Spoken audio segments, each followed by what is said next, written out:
카멜레온. 이제 적자생존을 적합한 적이죠. 적합한 환경에 적응한 자만 생존한다. 이런 말이죠. 그 다음에 카멜레온. 우리가 이제 카멜레온을 보면은 환경에 빨리 바뀌죠. 적응을 바로 합니다. 우리가 군대에서도 보면은 군복색이 그 풀에서 이런 우리 한국형 군복은 약간 풀색이죠. 그죠? 그런데 그 미군이 아프가니스탄 주둔한다 그러면 거의 사막색, 약간 맑은 흑색으로, 그러니까 그 모래랑 헷갈리게끔 되어 있습니다. 그래서 적군의 눈, 웬만한 시력이 쉽게 발견이 안 되게 만드는 게 우리의 생존하고 맞죠. 이게. 근데 이제 이런 거는 이제 그 짐승들이 갖고 있는 보통 약한 짐승들은 반드시 이게 필요해요. 색깔이 이렇게 바뀌어져. 고기들도 바뀌는 거 보셨어요? 그 오징어인가? 문어가 막 주변 환경이 쫙 바뀌잖아요. 순간에 색이 싹싹 바뀌어. 안 잡혀야 되니까. 그 다음에 또 잡히려고 그러면 물을 팍 쏴버리고 막 그러잖아요. 그죠? 또 뭐 스컹크. 막 방구 팍 껴버리면 애들가 가버리잖아. 그러니까 그런 게 일종의 우리도 이게 참 필요하다. 이런 걸 저는 옛날부터 느끼긴 했었어요. 그런데 이제 IMF 때 느꼈고, 서브프라임 때 느꼈지만은, 사실상 이번에는 이제 문정권에 때문에 느꼈죠. 10년 주기로 오다가 13년 주기가 된 거죠. 그때 이제 한 20년 정도를 경매를 하다 보니까, 이 카멜레온으로 바뀌는 이 어떤 순간 바뀌는 능력이 내가 좀 쇠퇴했구나. 그 생각을 순간 한 적이 있어요. 옛날에는 일종의 큰 자본주의라는 깃틀 하에서 내가 뭔만 싹 피하면 됐거든요. 왜냐면은, 우리가 소림 18동에서 보면은 고수를 테스트 할 때 18관문을 딱 통과할 때 이 관문의 목표는 뭐예요? 고수를 만드는 거고 고수를 선별하는 게 이 관문의 목표잖아요. 그죠? 근데 이 관문에 막 용암 부어버리고 독가스 뿌려버리는 건 죽이겠다는 거잖아. 그러니까 생전에 지금까지 투자해 오면서는 나를 단련시키는 외적 환경으로 항상 인식을 하고 세금을 제재를 해도 이 덫들이 보면 크게 상처를 내가 안 받아. 부딪혀서 죽지는 않을 정도의 국가의 제재가 들어오면 뭐 금리가 상승한다. 뭐 어쩐다 저쩐다 제도들이 많잖아요. 근데 그런 제도들이 우리를 죽이지는 않았어. 그냥 이렇게 싹싹 조금만 피하면 됐어요.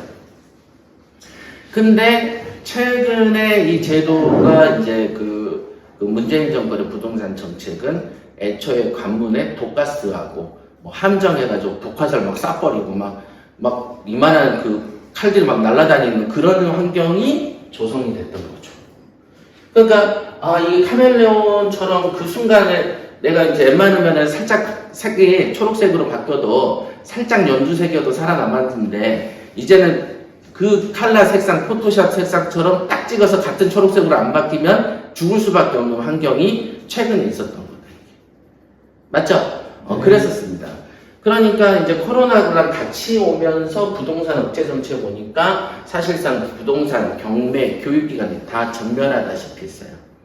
겉으로만 숨만 쑥쑥 새고 있는 거지 장사가 될 리가 없잖아. 될 리가 없지. 안 되는데. 그러니까 이런 시절로 이제 순간 온 거죠. 그나마 이제 정권이 바뀌어서 좀 다시 정상화 가지만 앞으로 하는 국회의원 선거 바뀔 때까지는 조금 안 된다는 거죠.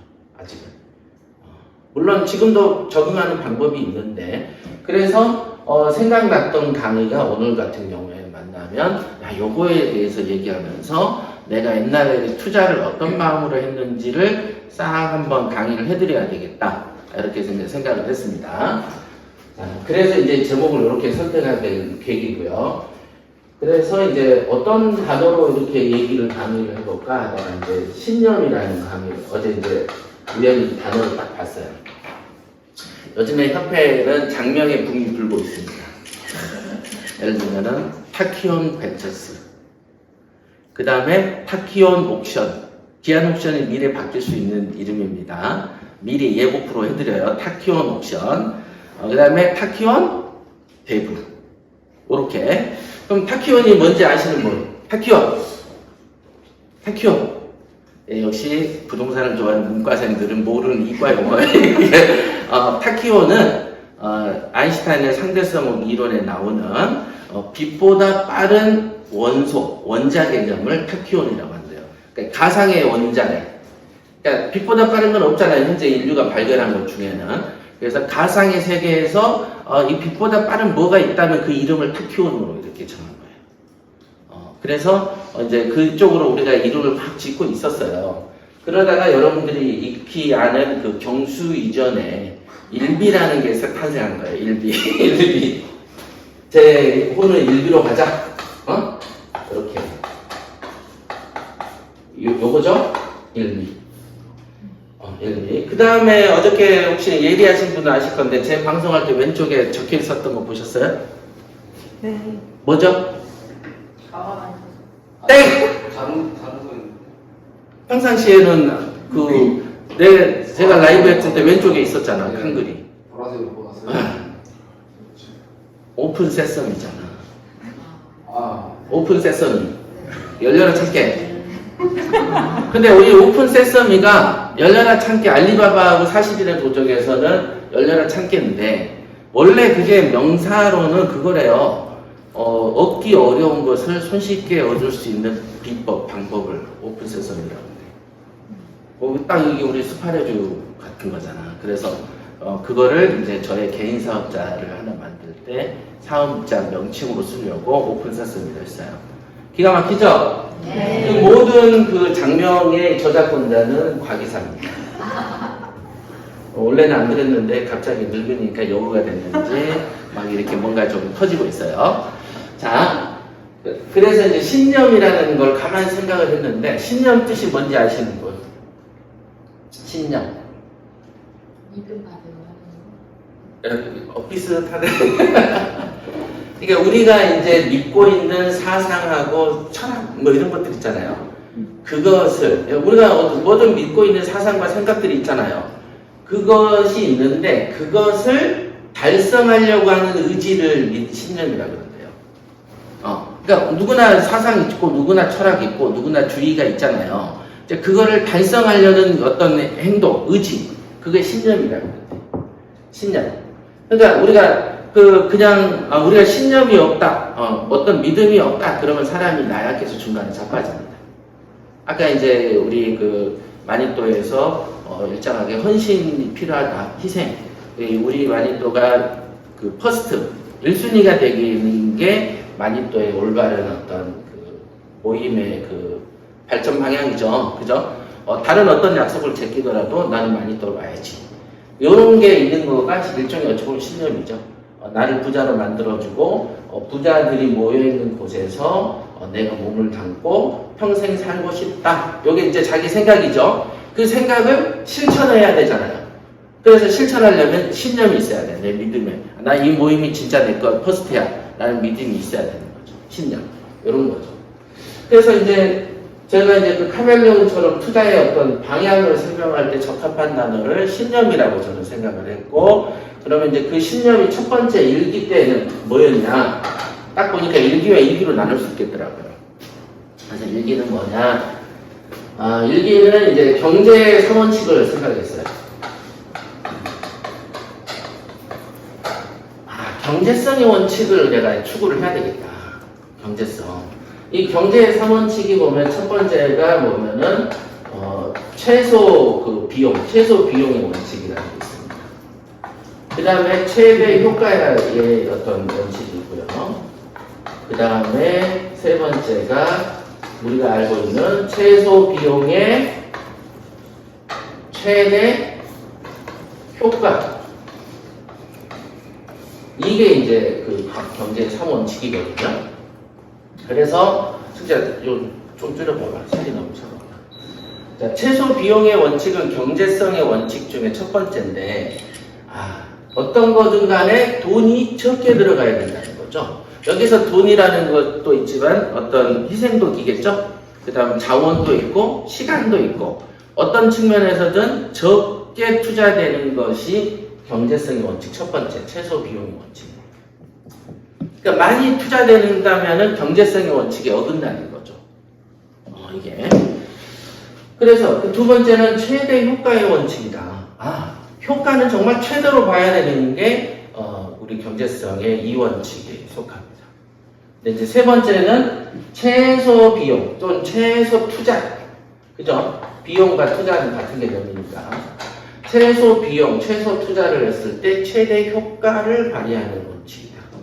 이거를 이제 생각을 했어요. 일기 때는. 왜냐하면 그 당시 환경이 저한테는 이제 직업이 없었고, 먹고 살아야 될 길이 막막했고, 아무리 생각해도 직업을 뭘 생각이 안 나는 거예요. 어디에 면접 이런 건 상상도 못했어요. 그러던 와중에 또 그 IMF였어. 그러니까 IMF 때 아시죠? 지금 뭐 웬만하면 문 닫고 웬만하면 자살하고 막 그때 장난 아니었거든요. 뭐 되는 게 없어. 주식은 그때 800포인트까지 떨어지고 막 그랬어요. 그러니까 정말 최악인 상황이었죠. 사실 우리나라 대한민국에서 정말 이런 경험은 겪어보지 못한 경험인 거예요. 지금 같은 경우는 IMF하고 비교가 안 되죠. 그렇습니다. 자, 그래서 그때 이제 최소 그 당시에 저희 입장에서는 친구들이 또 이렇게 잘 살진 못했고 이제 막 고시에 붙으니까 열등의식이 나는 생기는 거예요. 나는 쟤네보다 잘 살아야 돼. 이제 생겼어. 그러면은 내가 어떻게 하면 부자가 될까? 생각을 했겠죠? 그게 경제성의 원칙입니다. 이게 생존의 원칙이죠. 적자 생존이니까. 그래서 생각을 한 게, 최소 비용으로 써야 되겠다. 최소 비용. 뭐예요? 그러니까 그 당시에 저는 집에서 먹고 자랐어요. 그러니까 식사는 솔직히 저는 그 김치를 좋아해가지고 어려서부터 밥하고 김치는 거의 살았어요. 그래 그때 하도 어렸을 때 씹어먹다 보니까 얼굴이 이렇게 사각형이 되는 이유는 깍두기를 그렇게 많이 먹어가지고 어려서 엉엉 그러니까 이렇게 됐어. 식사는 집에서 해결합니다. 잠. 요즘에 보면 직장인들 돈 못 모으는 이유가 뭐예요? 월세 주잖아. 그다음 그죠? 그다음 밥 먹고 밥도 옛날에는 뭐 5,000원, 4,000원쯤 요즘 8,000원, 10,000원, 12,000원 막 이러잖아요. 이 두 가지가 돈 쓰는 거고 제 입장에서는 그 뭐 어떤 사치니 우리가 흔히 말하는 어떤 소비 개념이 거의 없었어요. 거의 없었어요. 그냥 고시원에서 아시죠? 신림동 보면 반바지에 쓰레빠 끌고 다니다가 이 일로 왔기 때문에 애초에 누구 눈치 보고 옷을 차려입고 뭐 이런 걸 못해. 그러니까 들어가는 돈이 식사하고 잠인데 잠은 집에서 자죠? 그죠? 자봐야 뭐 한 평밖에 더 차지해요. 그냥 이러고 이불 덮고 자다가 나오고 그 다음에 식사하면 아침에 밥 먹으면 김치는 끝내고 없어. 할 게 없어 할 게. 그러니까 최소 비용의 원칙이 너무 딱 맞는 거예요. 저한테. 그때 그 환경이 그랬었어요. 그랬는데 최대 효과는 뭐냐? 그러면 이때에서 그 벌어들인 돈 중에 이거는 돈 안 들어가고 이게 없었으니까 옷 한 번 사면 그냥 5년이고 10년이고 있는 거고 신발이 닳아서 버린 적이 없어요. 닳아서 사면은 그냥 5년이고 7년이고 신는 거야 그냥. 왜? 밑창이 닳질 않아. 차를 타고 가서 내려서 교회 잠깐 가면 되니까 닳질 않아. 등산을 다니기를 해, 어디 싸돌아 다니기를 해. 그러니까 밑창이 그대로야. 그러니까 가끔 보면 여러분들 구두 보면 오른쪽 달아있고 그게 이해가 안 돼. 안 고르면 되잖아. 이렇게 해서 최대 효과는 그때 남은 모든 돈을 투자하자. 그냥 모든 돈이야. 그냥 뭐 얄짤 없어. 그냥 요거다 하고 그냥 전액을 투자하는 거죠. 그냥 전액을 투자하는 거야. 그게 이제 최대 효과였죠. 그래서 저한테는 경제성의 이원칙과 이원칙이 너무 딱 맞는 환경적인 요소가 있었어요. 너무 딱 맞는 거야. 그러니까 그 성장 위주, 완전히 뭐 인내라는 단어가 극심할 정도로 그렇다고 참지도 않았어요. 생각한 적이 없으니까. 그러다가 이제 3원칙에 해당하는 이제 최소 투자의 최대 효과를 넣는 이거를 할 때는 여기에서는 내가 그 소비하는 거 빼놓고는 올 투자잖아요. 그죠? 올 투자인데 전부 투자인데 더 많은 최소 비용이 되려면 어떻게 하면 됩니까? 대출을 받아야 돼요. 그잖아요. 최소 투자를 하려면 더 최소로 가려면 어떻게 해? 남의 돈을 끌어다 쓰면 된다 이게. 남의 돈을 끌어오면 되지. 이런 생각이 된 거죠. 그래서 이게 뭐예요? 바로 대출이다. 대출을 영어로 뭐라 그러죠? 레버리지라고 그러죠? 레버리지 효과. 레버리지 효과. 자, 이거를 지렛대 효과라고 하죠. 쓰는 거는 요만큼 쓰고 전액을 투자하는데 그거에다가 또 남의 돈을 뒤지게 끌고 오면은 최소 투자가 됩니다. 완벽하다. 이 이상 어떻게 최선을 다할 수 있겠는가? 있죠. 그래서 이제 그 남의 돈을 빌려서 레버리지 투자가 이때부터 이루어진다. 그 다음에 최대 투자가 관건 아닙니까? 최대 투자. 최대 투자는 다시 말씀드리지만은 단기 매매에서는 최대 효과가 나지 않습니다. 예를 들면 대치동 음마아파트 생각해 보세요. 옛날에 사서 그때 단기 투자하면 어때요? 지금 갖고 있는 사람이 버는 수준을 못 벌죠. 그죠? 강남의 아파트를 단적으로 생각하시면 뭐 1, 2억 쓰고 8 쓰고 사면서 이득 벌었다 할 수는 있는데 옛날에 생각해 보면 그냥 몇십억씩 차익이 왜 나냐 보면은 장기 투자에서 나오는 거죠. 그러니까 장기 투자를 해야 되겠다. 여기서 이제 최대 효과는 결국 장기다. 저는 이제 처음부터 이렇게 경제성의 원칙으로 그러면 장기 투자를 한다고 하면은 어떤 게 좋을까? 역시나 재개발 재건축이 되는 자리에다가 묻으면 장기 투자가 되죠. 맞죠? 그러니까 재개발 재건축이 되면 장기 투자가 되고 장기 투자에서는 최대 효과가 나기 때문에 그러니까 최대 효과가 나려면 최소 비용을 묻어놔야 돼. 그러니까 하나의 물건에 내 돈을 요만큼만 던져놓고 오래 놔둬서 팡 터트리는 구조. 요 구조를 저는 선택을 했던 거예요. 이 구조. 이게 뭐였다? 첫 번째 신념이었어요. 이거는 내가 생존해야 되고 내가 남보다 빠르게 올림픽 정신처럼 남보다 빠르게 남보다 높게 그 다음 남보다 뭐였지? 더 멀리가 아니고 뭐 하나 있었는데 강하게 스트롱거 그래서 더 빨리 더 높이 더 강하게 잘 밀어붙여야 되겠다고 생각을 했죠. 그래야만 된다라는 게 저의 신념이었고 그거를 실천하게 된 거죠. 그러면 실천하는 실천 강령이 이렇게 최소 투자를 하면 나는 쓰는 돈을 줄이고 최대한 돈을 100% 투자하되 최소 비용이 되려면 대출을 이빨 끌어오면 나는 더 최소가 되고 그런 다음에 이걸 최대 효과를 누리려면 단기가 아니고 장기를 선택함으로써 최대 터뜨려야 되겠다. 그 최대 터뜨리는 방법은 역시나 재개발 재건축이라는 건 너무 당연한 거죠.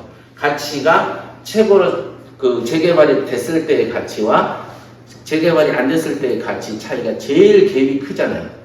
제일 크잖아. 그죠? 제일 바닥에서 사서 제일 높게 파는 주식 개념보다 더 극심한 차익을 볼 수 있는 거. 요거였다. 그러니까 그게 신념으로 자리 잡으니까 중간에 투자자들이 묻죠. 좀 언제 팔아야 될까요? 이런 얘기는 귀에 들리지가 않죠. 왜냐하면 이건 내 신념이 아니니까. 나의 신념은 최대 효과니까. 이렇게. 그래서 제가 여러분들한테 가끔 90살까지 월세 받아 무너질 때까지 갖고 있어. 뭐 이런 얘기들이 옛날부터 했던 이유가 저의 신념 중에 하나였죠. 그럼 최대한, 그 다음에 부자 마인드에 나는 60세가 부자의 기준이 될 것이다. 라고 썼던 게 뭐냐면 60살쯤 됐을부터 누려야지. 이런 계획이 좀 있었어요. 그랬었어, 그 당시. 그래서 최대한 키우자. 그럼 재개발, 재건축, 그 다음에 토지 같은 거, 원자재죠? 일종의 뭔가 이게 가공이 되지 않는 거가 제일 싸구려대죠? 이런 것들. 그 다음에 이제 빌라 다음 단계 항상 아파트죠? 이런 거.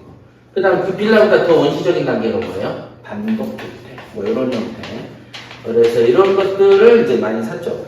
단독주택의 장점은 또 최소 투자에 돼요. 최소 비용이 돼요. 왜? 대출을 많이 받죠? 그 다음에 방이 많아. 그럼 어떻게 돼요? 보증금 쫙 빼잖아. 일종의 다가구 투자나 단독 투자나 이렇게 최소 비용에 최대 효과 부리기가 최고죠. 그런데 더 극심하게 효과가 좋은 게 이제 단독 같은 거죠. 그죠? 다가구보다는 이제 재개발 재건축이 되는 지역의 단독은 방이 많은 데의 단독은 최고죠. 보증금 싹 땡기고 단독은 땅이 좀 크잖아. 그 다음에 이렇게 저층이다 보니까 무너지기가 좋은데 이제 번듯한 다가구가 새 잘 나와버리면 자기가 이제 새 잘 나온 거에 만족해서 개발에 반대하기도 하고 그러죠. 보통 그래요. 그래서 이제 단독에 처음에 이제 들어가기도 했던 거예요. 저는 나름대로. 그러니까 항상 투자가 원칙을 갖고 여태까지 해왔었어요. 그렇게 되던 게 사실상 이 신념이 바뀌기 시작한 건 1, 2년도 안 된 거예요. 요거 정책 하나로 지금까지 살아온 거예요. 멋지죠? 그러니까 하나의 생각을 가지고 한 20년씩 버텨버린 거죠. 그냥 그래도 이 방법으로 써도 부자가 됐으니까. 그리고 내가 원하는 부자는 월세 얼마 나오는 부자가 아니고 규모를 키우는 거였어요. 그러니까 제가 몇 년 전에도 얘기했지만은 부동산 계산을 가게사랑도 몇 번 해봤지만 보통 150억대가 넘는단 말이죠. 그러면은 제가 역산을 해볼 때가 있어요. 그러면은 내가 이거를 30살 때부터 어떤 거를 해야지 규모가 심지어 50억이라도 넘을 수 있을까? 어떻게 가능하죠? 생각나는 게 없어. 그러니까 내가 선택했던 첫 번째 신념은 오락가는 거죠. 이렇게 이루기는 어려울 거다.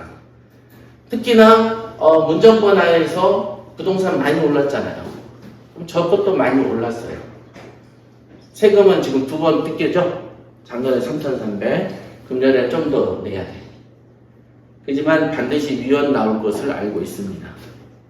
그러니까 그런 상태가 1기.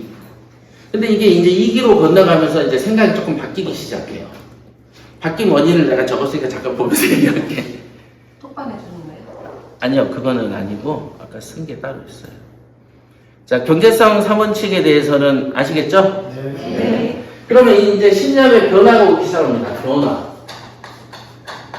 조금씩 바뀌었죠. 그러니까 예를 들면 현재 이 지점까지가 이제 변화라고 보면 보통 이 선을 딱 긋고 여기와 여기의 변화가 아니고 저는 이제 처음에 선택한 지점은 여기고 지금 변화한 지점은 여기 있죠. 그러다면 이렇게 하는 변화하는 과정이라는 게 존재하잖아요.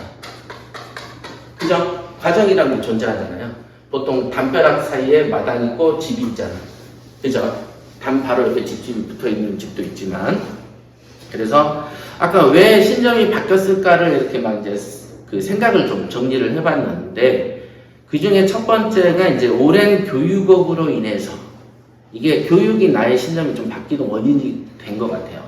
그러니까 처음에는 경매는 나의 재산을 부풀리는 거였죠. 그쵸? 지금 아까 그 신념 일기는 보면 거의 나의 재산을 부풀리는 거죠.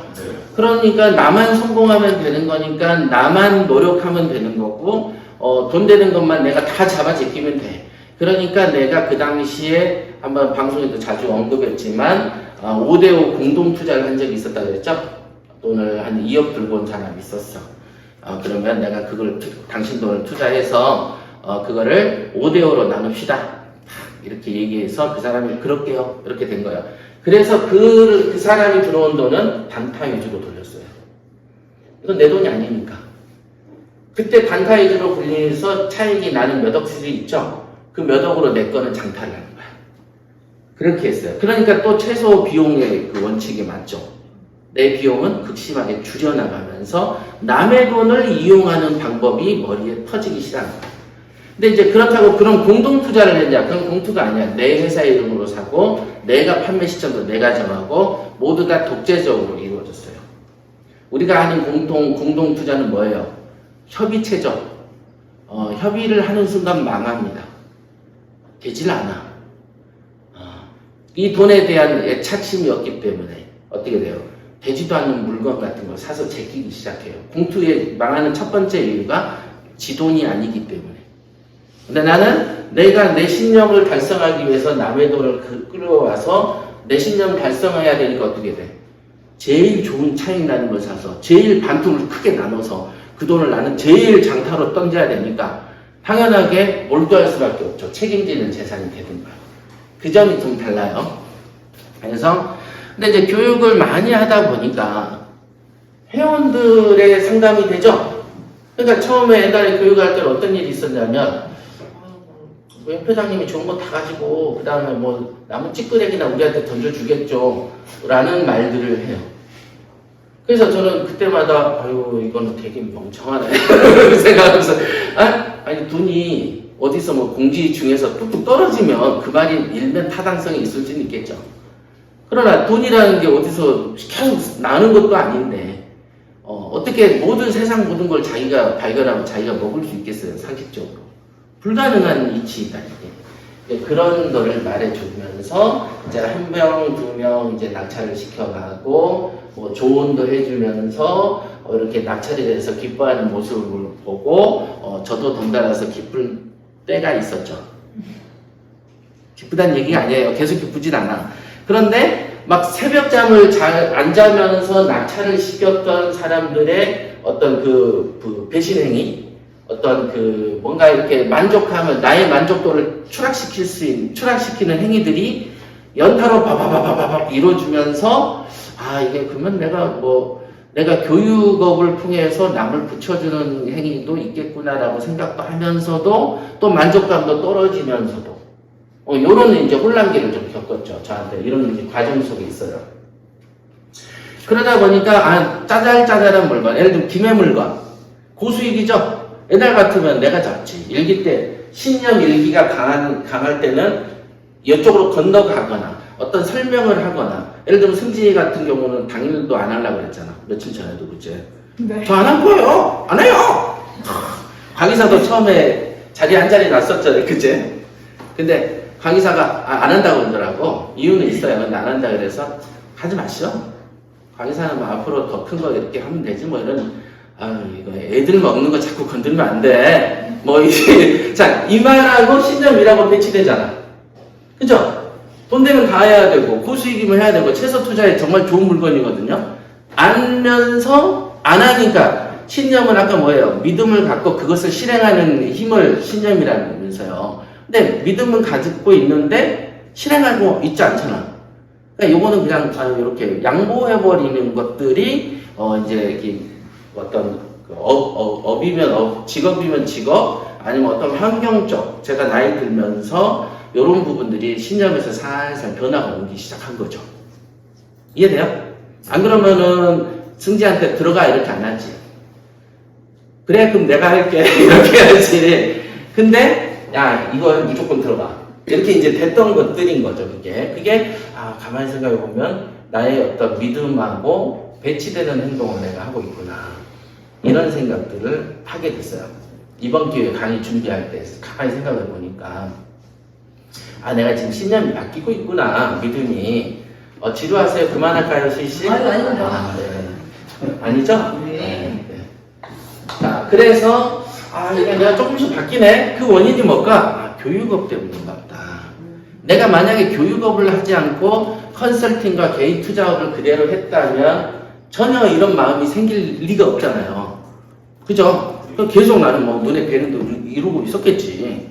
그랬는데 내가 보면 왜 바뀌었지를 가만히 생각하니까 교육업을 통해서 이렇게 본의 아니게 이제 이타적으로 돼버리는 것도 있어요. 그런데 그렇다고 만족스럽지도 않다 그랬잖아요. 그러니까 그런 정정한 그 감정이 늘 공존해 있었던 거거든요. 그러다가 그래서 이제 그 생각이 어떻게 되냐면은 우리가 흔히 바닷물이 어디 물을 침범 안 한다 그러죠? 옛날 말에 바닷물이 우물물을 침범.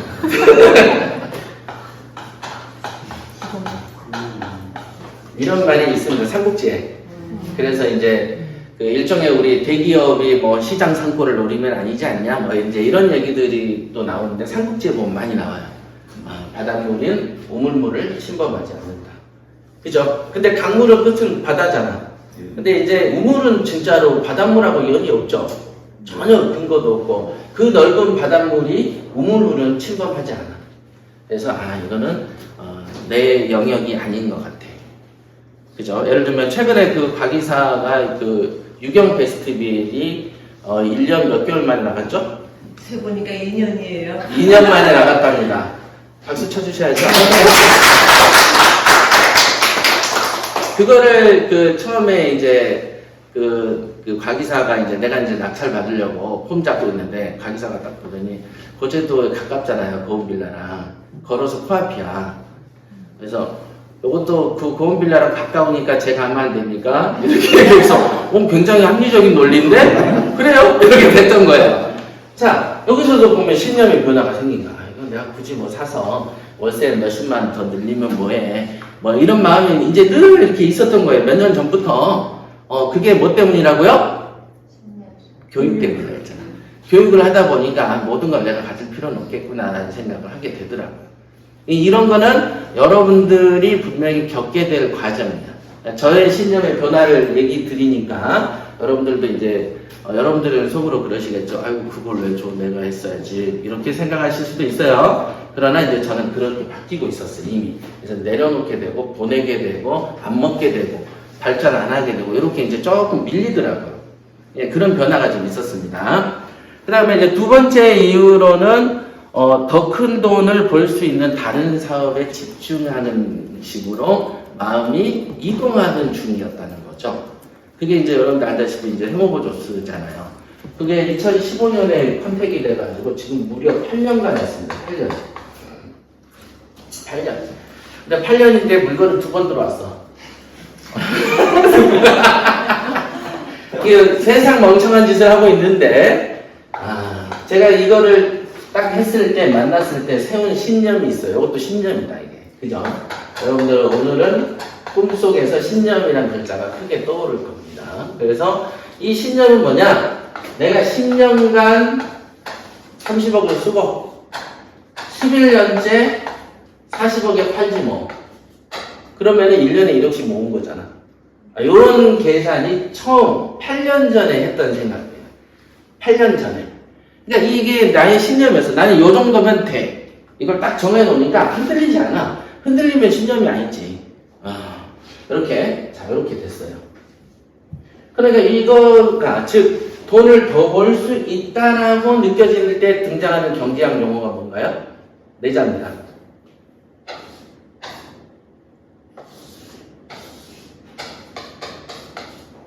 기회비용. 기회비용. 네, 기회비용. 기회비용. 기회비용이라는 게 뭐예요? A라는 거를 선택하냐, B를 선택하냐 했을 때, A를 선택하면은, 예를 들면 10만원을 버는데, B를 선택하면 5만원을 벌어. 이게 기회비용이죠. 얘가 선택했을 때. 근데 기회비용이 작을 때는 내 선택이 옳은데, 이제 반대로 B를 선택을 하면 어떻게 됩니까? 10만원을 벌 수 있는데 5만원짜리 선택했잖아.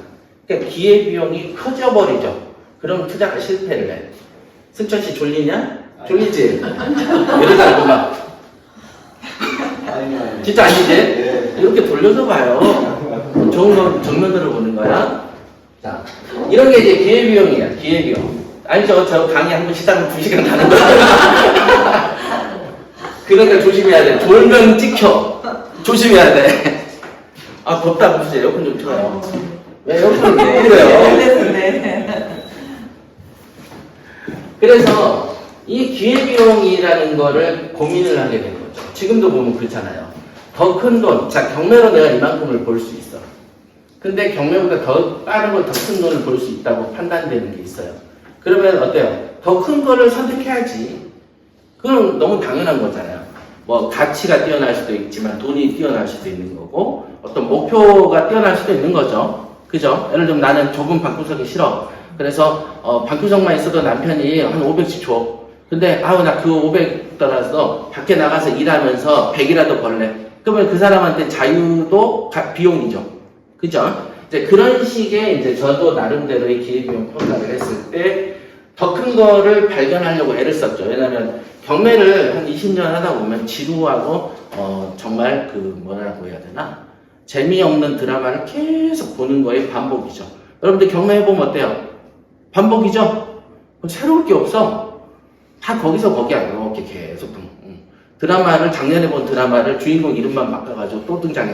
또 내년에 또 등장해. 또 이제 배우만 바뀌어가지고 그러면 이제 한 번, 두 번 보다 보면 지루한 느낌이 있죠. 그래서 그런 지루함을 벗어나고 싶었는데 기회비용이 더 큰 걸 찾다 보니까 이제 이거를 찾게 된 거죠. 그러니까 더더군다나 마음에서 조금 더 우리가 흔히 말하는 그 도토리도 이렇게 도토리를 모으면 커지잖아요. 원래 작은 거가 모여서 옛날에 태산도 흙 한 주머니가 모여서 태산이 된다고 그러잖아요. 그러니까 이제 작은 거가 되게 소중하거든요. 근데 그 작은 거의 소중함을 버리고 남에게 주면서까지 있었던 거는 더 큰 또 다른 신념이 생긴다는 거예요. 더 큰 이익이 생겼다. 내가 보니까 그렇게 이제 좀 바뀌어 갔고요. 그 다음에 뭐 단순한 투자 업무의 식상함이고 뭐 남을 벌어줘도 큰 감동이 좀 적은 게 반복적으로 인생에서 이루어졌고, 그 다음에 이제 우리가 이제 알고 있는 환경의 급격한 변화.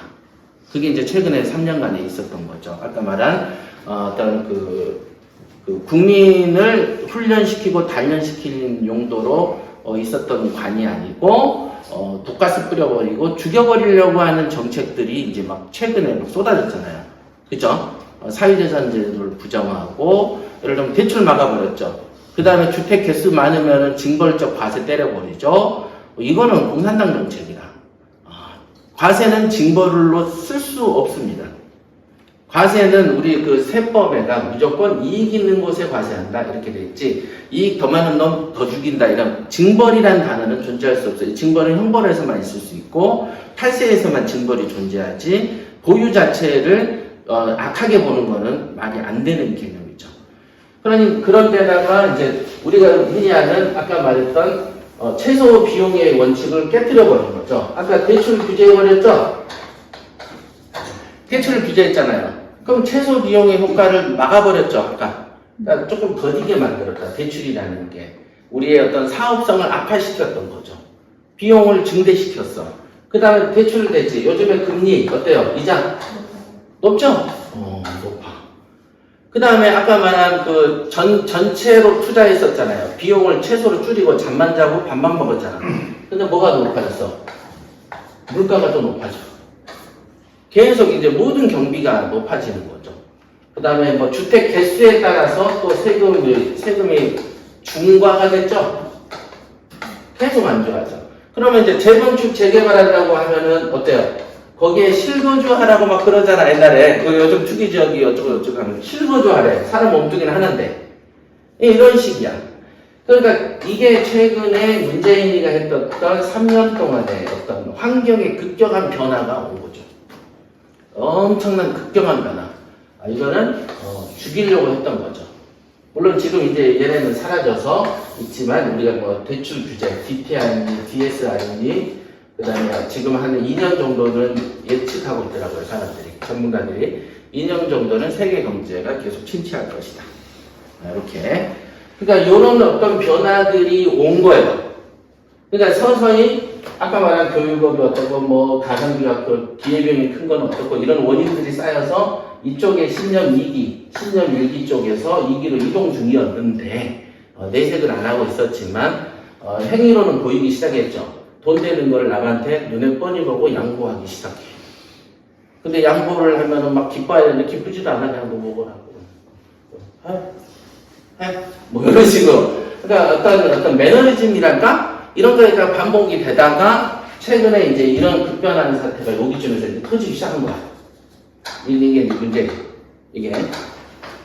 그러다가 이제 이때 또 뭐가 됐어요? 우리가 나이가 늙어가죠? 저 옛날에는 신념이 막 세워질 때는 되게 젊었을 때였잖아요.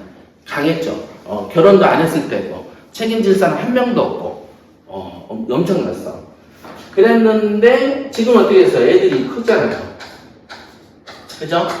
그러니까 이제 그리고 이제 또 뭐가에 오는 지루함이 있었냐면 뭐가 지루해. 근데 그 지루함이 뭔가를 가만히 봤더니 너무 아끼고 살았던 것 같아.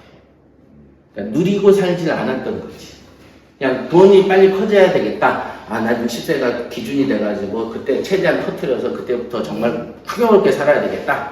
이런 생각을 했던 그 30대의 생각이 이제 50을 넘으니까 애들도 커가고 나 또한 한 20년 반복되다 보니까 이제 지루한 거야.